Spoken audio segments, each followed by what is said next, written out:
আলাইকুম। এটা হচ্ছে আমাদের পাশেই দেখেন মানুষ কি এই পাশে একটা খাল, গত কয়েকদিন আগে ও পাশে একটা খাল দেখালাম, খালে পানি আছে বা আশেপাশে পানির ব্যবস্থা আছে। একটা দুটা তিনটা চারটা পাঁচটা ছয়টা সাতটা আটটা জমিন, কি বিশাল।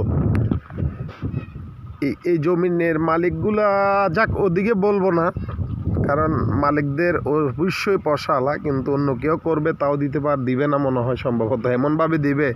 একটা কথা আছে না যে মা তোমারে আমি বিক্রি করে দেবো, এমন দাম চামুক কেটা কিনে, কথা বুঝছেন, এরকম দিবে আর কি। না তো মনে করেন এত সুন্দর জায়গা ভাই, যা লাগাবে তাই হবে, যা করবে তাই হবে।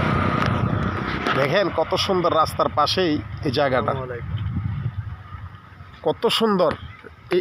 যদি ধান করতো, ভাই ধান করার কি দরকার, ধান না হোক চাষ করে একবারে যদি তিল পালায়, প্রত্যেকটা তিল পালাইলে প্রত্যেকটা বিঘায়, অর্থাৎ এখানে যেটুকু হয়েছে এই জায়গাতে ম্যাক্সিমাম মনে হয় 50 মণ শুধু তিল পাইতো।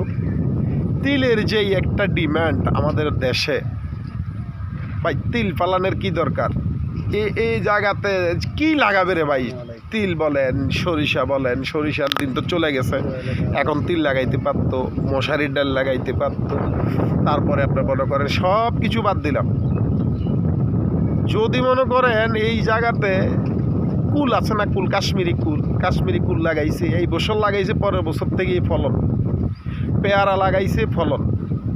ভাই আমারও তো এই জায়গা দিতে চাইবে না, আমারে না অন্য কৃষকদেরকেও দিবে না। কারণ সাধারণ কৃষক যারা, তাদেরকে যদি জায়গা দেয়, বেশিরভাগ জায়গার মালিকেরা এমন পজিশনে কথা বলবে ওই যেন না নিতে পারে। 3 ভাগের 1 ভাগ বা সমান ভাগ, বর্তমান যুগে যেই দাম, এই দামে সমান ভাগ বাগা কইরা, বাগা ক্ষেত কইরা কেউ কি কুলাইতে পারবে ভাই?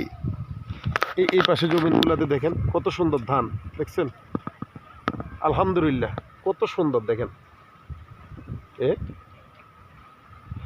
রাস্তার এই পাশটা কেন খালি, এবারে বুঝেন। এই বোঝানোর কোনো ভাষা নাই, বলবো না, বেশি কিছু বললে আবার মাইন্ড করবেন।